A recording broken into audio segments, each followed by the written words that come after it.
হ্যাঁ সুমন, আমাদের তরফ থেকে অভিনন্দন তোমাকে। তো আমি সুমন সরকার, সর্বপ্রথম ধন্যবাদ জানাই আপনাদের।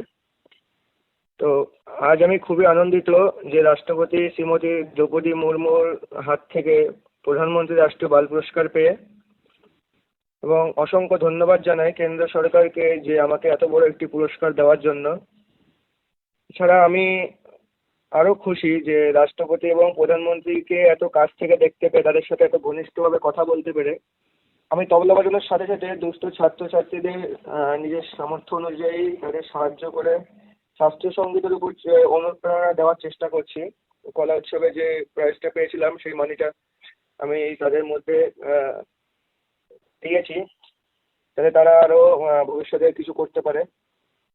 এবং সমাজের জন্য আমার বার্তা এটাই থাকবে ভাই বোনদের কাছে, যারা এইভাবে এগিয়ে যাচ্ছে পড়াশোনার সাথে সাথে শাস্ত্রীয় সঙ্গীতটাকেও যারা নিয়ে চর্চা করছে, তারা যেন এইভাবে কাজ করে চলে এবং ভারতীয় শাস্ত্রীয় সঙ্গীতটাকে আরো উঁচু জায়গায় নিয়ে যেতে পারে।